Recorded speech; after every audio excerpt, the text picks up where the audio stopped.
Dragonfire is probably best remembered for being the debut story of Sophie Aldred as Ace, the final companion of the classic series and one of the most popular. She had more depth and personality than the vast majority of previous companions, and her chemistry with Sylvester McCoy made them one of the best TARDIS teams in years. This is only her first story, and it's more than a little rough, but there are already strong signs that her character is going to be something special. She first appears in the background as just an anonymous waitress in the cafe where the Doctor and Mel go when they visit Iceworld. The main focus of the scene is their reunion with Glitz, who's been up to his old tricks again, selling his crew into slavery, the lovable scamp. Tony Selby is still great in the role, and it's a shame this is his last appearance, but I guess he wouldn't really have fitted in to the darker tone the series took in the next two seasons. Ace insinuates herself into the group remarkably quickly. They're basically a gang of four for the whole story, so by the end it feels natural that she'd stick around. She's still very young here, only 16, and some of her antics feel a bit childish. Throwing milkshakes over her boss and calling people names like Bilgebag and Birdbrain. It feels a little grating now, but first time round she was an instant favourite of my 12-year-old self, with her cool anti-establishment attitude. But now I can see that it's just a front, and beneath it she's quite a troubled young woman who's been through a lot of trauma. The scene where she is tempted by Kane's coin is a great showcase for her acting skills. Even though it's only her first episode, her inner struggle is compelling to watch, and you really do feel that she could have gone either way. Meanwhile, the Doctor and Glitz are off on a treasure hunt. Unfortunately, the whole story was filmed in a studio, so the ice caves are never convincing. The lighting is turned up way too high, and it all looks very cheap. The cliffhanger where the Doctor climbs over a railing to descend a cliff is notoriously one of the most incoherent in the series' history. It looks ridiculous and shows up the limitations of studio filming. It might have worked better if they'd tried to establish some sort of ledge below him that he was trying to get to.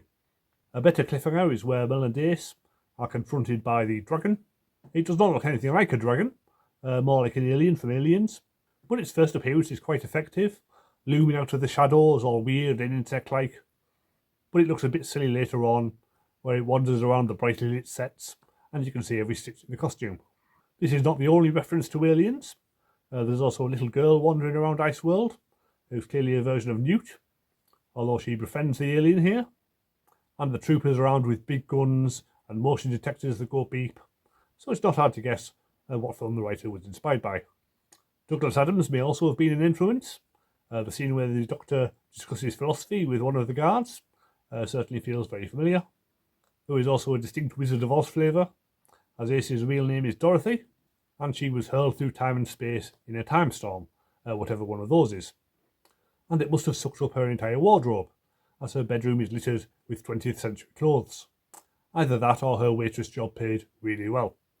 The bad guy is Edward Peel as Kane, a 3,000-year-old vampire who sleeps in an ice coffin and can freeze people to death with his touch.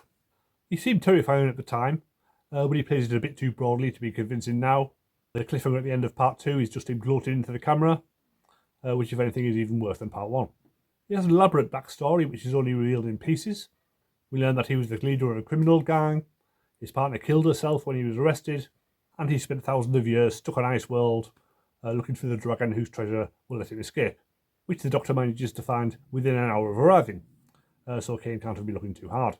And he orders the destruction of Glitz's spacecraft after it takes off full of the entire population of Iceworld, which makes it the second story in a row where a vehicle full of innocent people has been blown up, so that's quite a coincidence.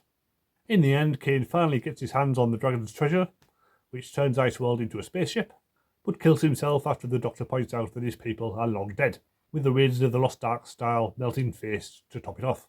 It's a neat effect, though rather gruesome for the tea-time audience. Finally, we get the scene where Mel leaves the Doctor. Sylvester McCoy insisted that they use his audition scene, and it's a fine piece of writing, but doesn't really fit with the rest of the episode. But then the Doctor and Mel have never really had a deep and meaningful relationship, so this is about as good a send-off as she's likely to get. And Mel going off with Glitz comes out of nowhere and makes no sense for her character. Still, at least Bonnie Langford got to come back in the new series to prove that she can act after all. And Ace finally joins the Doctor, putting in place the TARDIS team for the rest of the classic series. Weirdly, I think this is the first time the two characters have been alone together, All of her character development so far has been with Mel, so their relationship is very much right at the start, and I'm looking forward to seeing it develop over the next 8 stories. The DVD has more than an hour of special features. Fire and Ice is a 35-minute making-of documentary, with the writer, director, script editor, and Sophie Aldred all talking about the story, the decision to cast Sophie and keep her on, Mel's farewell scene, they explain why the Part 1 cliffhanger went wrong, and address the complaints about Kane's melting face. So it's a decent feature, and feels pretty comprehensive. There's 10 minutes of deleted scenes, most of which are just little bits cut out from the beginning and ends of the existing scenes. The Doctor Strange Love is one of those odd features, where 3 fans have a jolly chat about the story, taking in the highs and lows, and it's a fun way of looking at it, really. Finally, there's The Big Bang Theory, where special effects supervisor from the new series looks back at scenes from the classic series, all of which feature big explosions, and explains how they could have been achieved. It's not massively relevant to Dragonfire, and it did not make it onto the Blu-ray. Overall, it's well worth seeing for Ace's introduction, but the story is pretty thin, and the production looks very cheap. I'll give it 3 out of 10.